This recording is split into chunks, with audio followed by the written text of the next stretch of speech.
അതിൽ കഴിഞ്ഞ തവണ 2019 അടൂർ പ്രകാശിന്റെ വിജയത്തിന് ഏറെ സഹായിച്ചത് ഇരട്ട വോട്ടുകൾ നീക്കം ചെയ്തതാണ് എന്ന് അടൂർ പ്രകാശ് തന്നെ അവകാശപ്പെടുന്ന ഒരു കാര്യങ്ങളിൽ ഒന്നാണ്.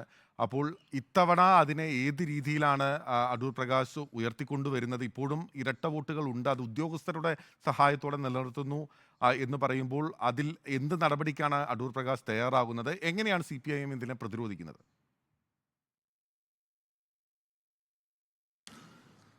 2019 അട്ടിമറി ജയമാണ് UDF ആറ്റിങ്ങലിൽ നേടിയത്.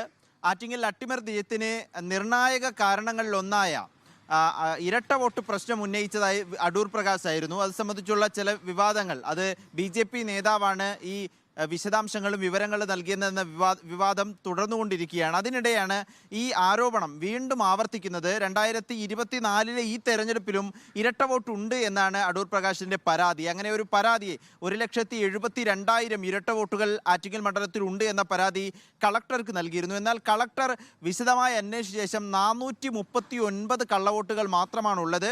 അടൂർ പ്രകാശിന്റെ പരാതി വാസ്തവ വിരുദ്ധമാണ് എന്നൊരു കണ്ടെത്തലിലേക്ക് എത്തിയിരുന്നു. ഈ കണ്ടെത്തലിന്റെ ചുവട് പിടിച്ചാണ് അടൂർ പ്രകാശിനെതിരെ LDF തിരിയുന്നത്. LDFിന്റെ വാദം ഈ അടൂർ പ്രകാശിന് പരാജയ ഭീതിയാണ്. ഈ പരാജയ ഭീതി കൊണ്ട് ഒരു മുൻകൂർ ജാമ്യം എടുക്കുകയാണ് അടൂർ പ്രകാശ്. ഈ തെരഞ്ഞെടുപ്പിൽ തോറ്റാൽ ഇരട്ട വോട്ട് കൊണ്ടാണ് തോറ്റത് എന്ന് പറയാൻ വേണ്ടിയുള്ള ശ്രമമാണ് അടൂർ പ്രകാശ് നടത്തുന്നത്. അങ്ങനെയെങ്കിൽ കോടതിയിൽ പോകട്ടെ എന്നും വി ജോയ് റിപ്പോർട്ടിനോട് പ്രതികരിച്ചു. LDFിന്റെ സ്ഥാനാർത്ഥിയാണ്.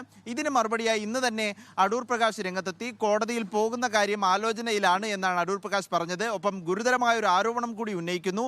LDF നേതാക്കൾ ഉദ്യോഗസ്ഥരെ സ്വാധീനിക്കുന്നുണ്ട് എന്ന ആരോപണം അടൂർ പ്രകാശ് തന്നെ മുന്നിൽ വയ്ക്കുന്നു. അങ്ങനെ സ്വാധീനിച്ച് ഇരട്ട വോട്ടുകൾ ആറ്റിങ്ങൽ മണ്ഡലത്തിൽ നിലനിർത്താനുള്ള ശ്രമമാണ് LDF നടത്തുന്നത്. ഉദ്യോഗസ്ഥരും കൂട്ടുനിൽക്കുന്നു എന്ന തരത്തിലുള്ള പ്രതികരണം റിപ്പോർട്ടിനോട് അടൂർ പ്രകാശ് നൽകുന്ന സാഹചര്യം. കോടതിയിൽ പോകാനുള്ള ആലോചനയുണ്ട്. പരാതിയിൽ നിന്ന് ഒരിഞ്ച് പോലും പിന്നോട്ടില്ല എന്ന് പറയുന്നു. ആറ്റിങ്ങൽ മണ്ഡലത്തിൽ സജീവ ചർച്ചാ വിഷയമാണ് ഈ ഇരട്ട വോട്ട് വിഷയം. കഴിഞ്ഞ തെരഞ്ഞെടുപ്പിൽ വലിയ സ്വാധീനമുണ്ടാക്കുകയും ജയത്തിൽ നിർണായകമായ ഒരു പങ്ക് വഹിക്കുകയും ചെയ്ത വിവാദ വിഷയമായിരുന്നു ഇരട്ട വോട്ട് എന്നുള്ളത്. ആരോപണം വീണ്ടും ഉന്നയിക്കുമ്പോൾ രണ്ട് മുന്നണികളും വാക്പോർ തുടരുകയാണ്. വാക്പോരുകൾ തുടരുകയാണ്, കലങ്ങി മറിയുകയാണ് ആറ്റിങ്ങലിലെ രാഷ്ട്രീയം. വിവരങ്ങൾ നൽകുകയായിരുന്നു ആദിൽ പാലൂട്.